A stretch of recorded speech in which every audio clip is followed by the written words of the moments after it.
Hey, this is Doug from HomesNOW, not later. I just wanted to share a few updates. I know it's been a while since our last video. It's been extremely busy. There's been a lot going on. We have some good news though. When Swift Haven was first started in December of 2020, I can't believe we're already in 2022 now. Jesus. We were established there under emergency authorization from the mayor. So it was basically an executive order.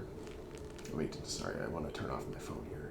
It was basically an executive order, and the city on their website and everything officially said that Swift Haven was supposed to end in April of 2021. Well, we kept getting like 2-month extensions until we finally got a permit. So now good news, Swift Haven has been renewed for 2 years. So we're there for 2 more years, which is great. And then, of course, according to the municipal code, we can get 1-year extensions after that for a maximum of 3 years. So I don't know if we're going to end up being in our same spot after that long, but maybe. The city did say, though, in previous meetings that if either Unity Village or Swift Haven had to move, that they would have a place to move us to. It's not all peaches and cream though, or puppies and rainbows, because according to this new permit that we got, there was a whole bunch of new conditions kind of slapped on us. So I kind of wanted to go over those, and I'm not necessarily happy about it, really, but it was better than the alternative, because the alternative was, if we don't want to follow these new conditions, which we can follow, but makes our job a little more difficult, then maybe they wouldn't renew the permit or something. So I kind of want to go over some of these new ones. Not webcam, of my webcam. So, some of these include HomesNOW shall establish and implement reporting through the state's homeless management information system. HomesNOW shall obtain access and training for HMIS within 3 months of permit issuance. So that's a database system of, where you put somebody who's homeless, like their information, into a centralized database of some kind. Again, this all takes time, so any kind of like data entry that we're having to do adds hours to our week, and takes away time from like the real work. But yeah, we do have to put information into that homeless management information system database. The city is also requiring HomesNOW shall collaborate with the Whatcom Homeless Service Center to facilitate their clients' intake into the housing pool, and Whatcom Homeless Service Center coordinated entry for purposes of client eligibility for services and their eligibility for further housing stability in a permanent setting. Guests shall go to the Community Resource Center to be enrolled into coordinated entry. The Homeless Outreach Team, HOT Team, may assist with coordinated entry intake for guests who are cognitively and or physically impaired. So just a little note on that. Coordinated entry is a system that is managed by it's HUD guidelines, or Housing and Urban Development guidelines, that are further implemented by the Washington State Department of Commerce.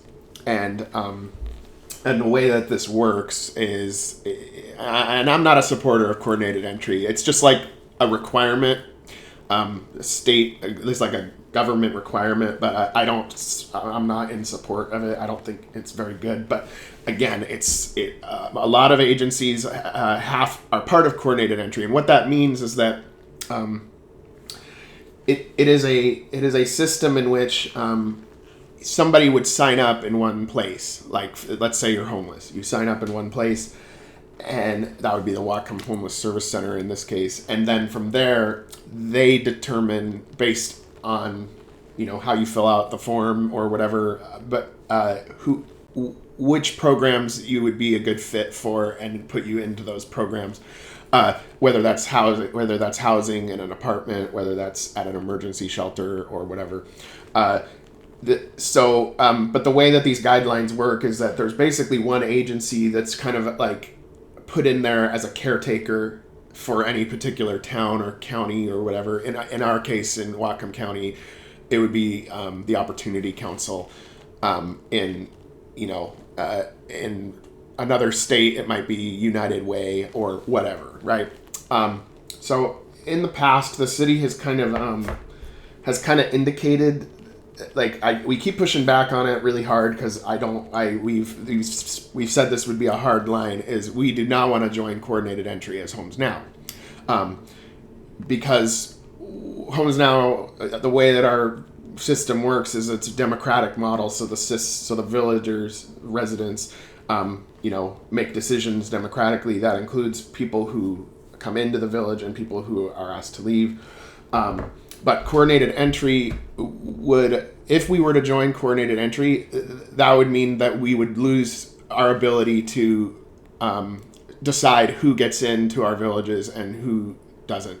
And that would be decided by the Opportunity Council.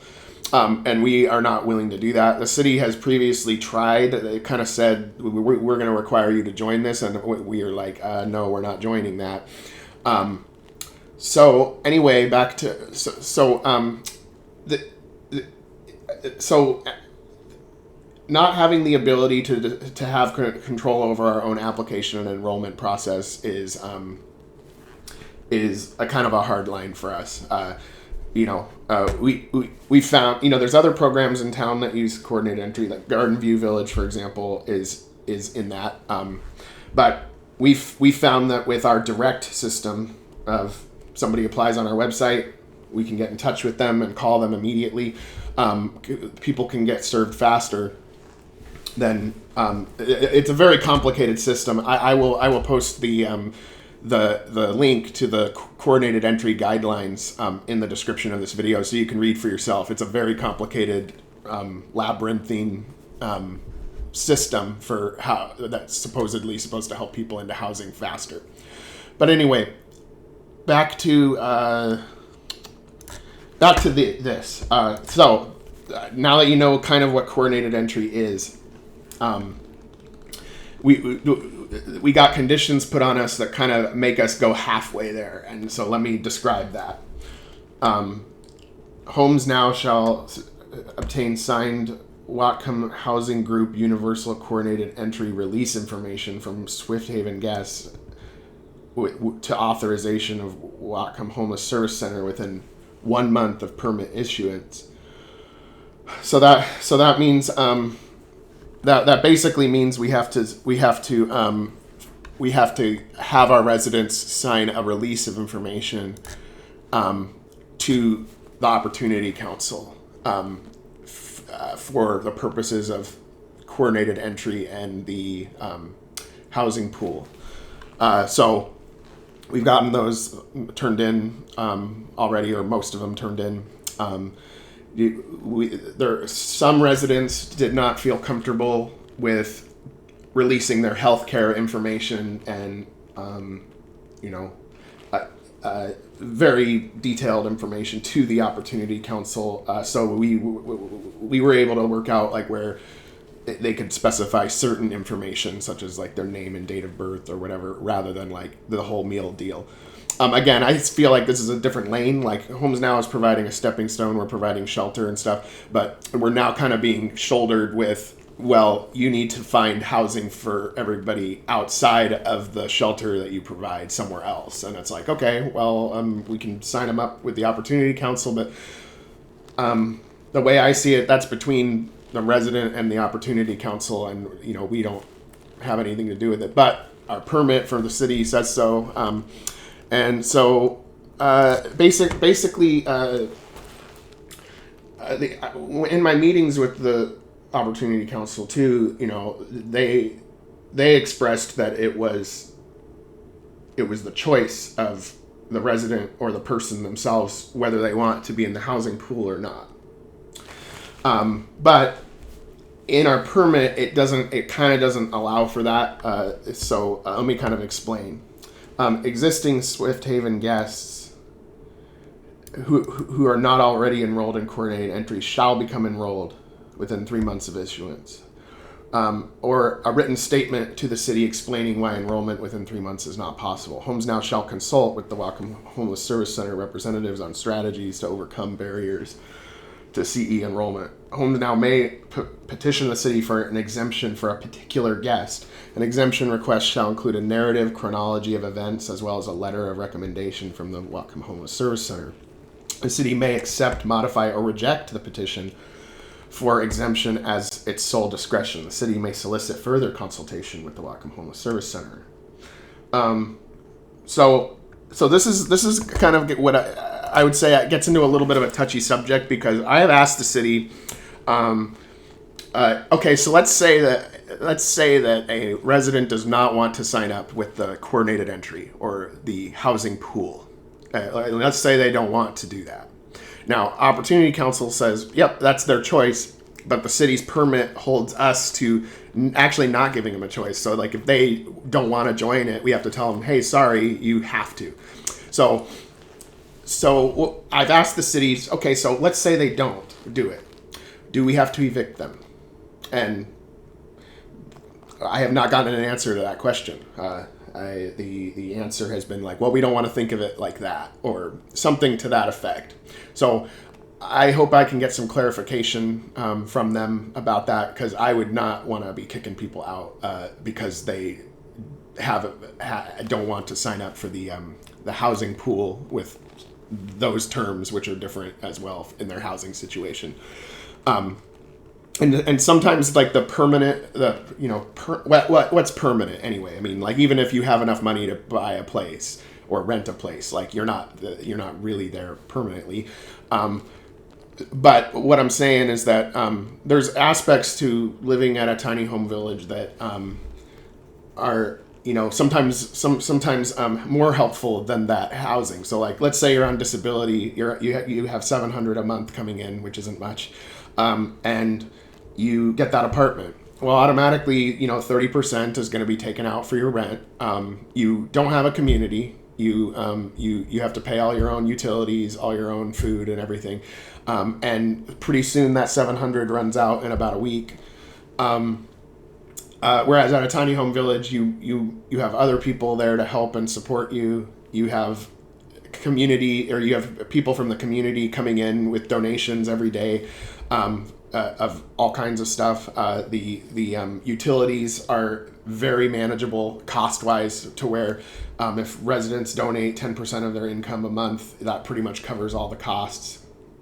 And that can be as little as $0 and as much as, $100 or something, depending on, income, because many people who are homeless have full-time jobs as well.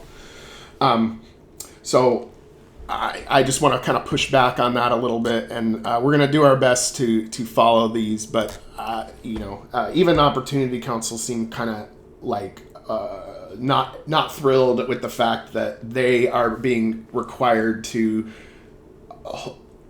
be part of a permit that they aren't a party to. So I get that as well. HomesNOW shall regularly meet with Whatcom Homeless Service Center to discuss CE enrollment and client needs. Meetings shall occur on a weekly basis. So now I do meet with them. Whatcom Homeless Service Center didn't think that we needed to do weekly meetings, so it's every other week that we do those now.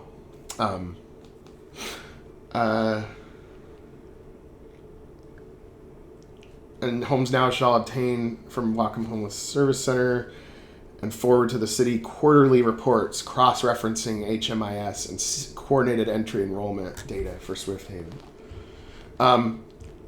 So, long story short, we don't have to join it as far as, like, because when you join coordinated entry, there's no side doors, so, like, you can't take referrals from coordinated entry and then take referrals from your own website at the same time. It doesn't allow for that. That's why we would never join it. But we're not against referrals. If somebody's like, hey, we have a referral for you, great. Have them fill out a form on our website, and we'll take a look at it just like any other application. But we really weren't happy with these kind of conditions that have been kind of put on us. It actually makes our job a little more difficult because now I'm kind of in the role of chasing down residents and being like, hey, did you fill out this form with the Opportunity Council? It's required for our permit. Or did you call it? Did you check in this month? Did you call in? And so I'm kind of being put in a role of having to be a go-between between all this other stuff, and it takes away time. It's actually kind of making it harder for me to do my day-to-day real work because I'm having to do a bunch of more data entry for somebody else, and having to work with everybody's schedules to get them to fill out paperwork and then get them to check in with another organization rather than our own for something that they're trying to get, housing. And I don't know. It's a little frustrating, but we're going to try to do it as best as we can. Moving on, Unity Village, the Post Point expansion for Unity Village, the Post Point sewer treatment plant is expanding soon. Okay, so that's due to take place like within a year, and so officially there's nowhere we haven't been told anything about Unity Village from the city where there's a possible new location to move it to or anything. Our permit is actually expired there. It expired August of 2020. August of 2020. And there hasn't been a new permit issued since. We got an emergency extension for 90 days after the COVID emergency is declared over. And, it seems like we're pretty close to that. So we really hope that there's a place to move Unity Village to. But again, when this stuff happens, when you've got a permit over your head, we might issue the permit, we might not, and we might have a place to move you to, we might not. It always causes, whenever we're put in that position, it actually causes a lot of anxiety for residents because when you're homeless, your housing situation is always kind of precarious, and it creates a lot of unneeded stress, and it would be nice if in the future there was more of a more peace of mind or reassurances that people aren't going to lose their housing and stuff, right? So just something to keep in mind for the city or whoever for future reference. Some good news as well. We are going to be working at Swift Haven on replacing our kitchen tent with a modular kitchen structure that we will be building ourselves. Going back like a year ago or whatever, the health department, the Whatcom County Health Department, came down and visited both of our villages, and according to HUD definitions, housing and urban development, our villages, quote unquote, barely qualified as a shelter for two reasons. One, we had a kitchen tent. We had a kitchen tent, which is basically like let me look at this one. Which, we basically got. Yeah, it's this model actually. Yeah. And we basically have this big kitchen tent, and then we use pallets and plywood for the floor, and then we put a door in it and all that, and we make it like a kitchen. It's like a 13 by 20 structure, And so the fact that we use one of these instead of like an actual building was one of the reasons why the health department said we were barely qualified to be a shelter. Now, this was really handy. I mean, these tents are like, they were $500 at the time, but now they're like $900. And you get a pretty large room that can be taken down modularly later when you need to. And then the other reason why we were barely qualified as a shelter is because of the porta potties rather than flushing toilets. I don't know how soon we'll be able to get flushing toilets, but we would love those. But for now, we're okay with the porta potties. But we would like to upgrade our kitchen tent to a kitchen structure, and for a number of reasons, health and safety related. It'll be insulated. It'll be better in the winter or the summer.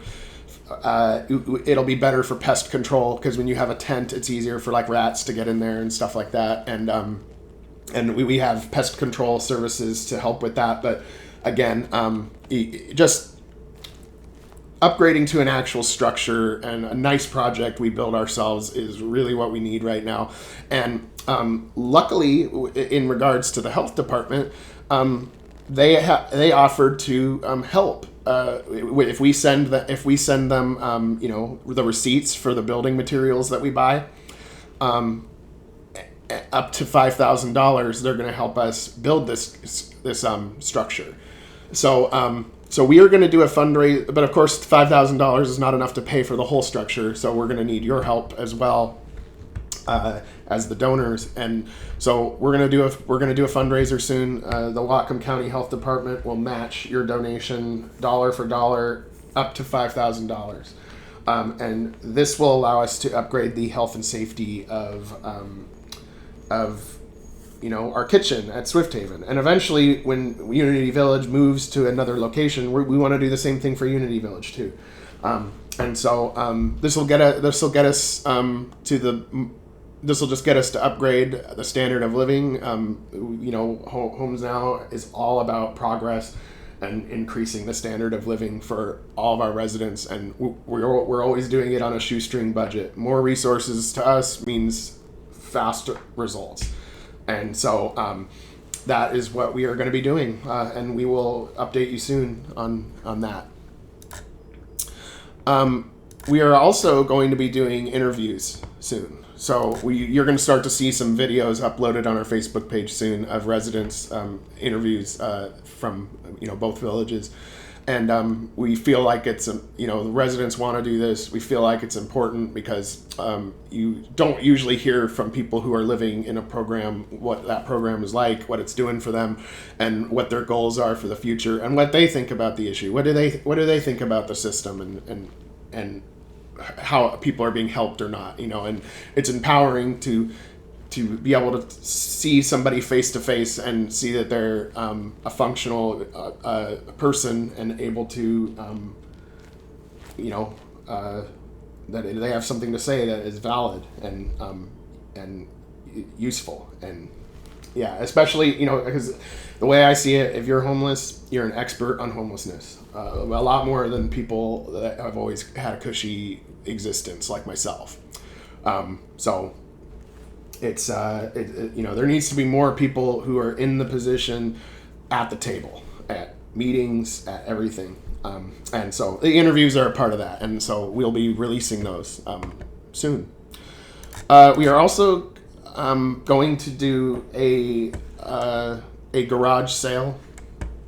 I am not spearheading it. Lindy Young is spearheading it, and I'm only going to Facebook here because I'm looking for the date. One sec. And of course it's like loading like crap right now. Okay. Okay. Events. Now, right now we have it set for June 4th at 9 a.m. and that might change if like the weather is crap on that day or something. But so far it's for Saturday, June 9th. The proceeds will go to HomesNOW for this garage sale. So if if you want to check out a garage sale, want to help HomesNOW, please check it out. It's going to be on 2605 King Street from 9 a.m. to 4 p.m.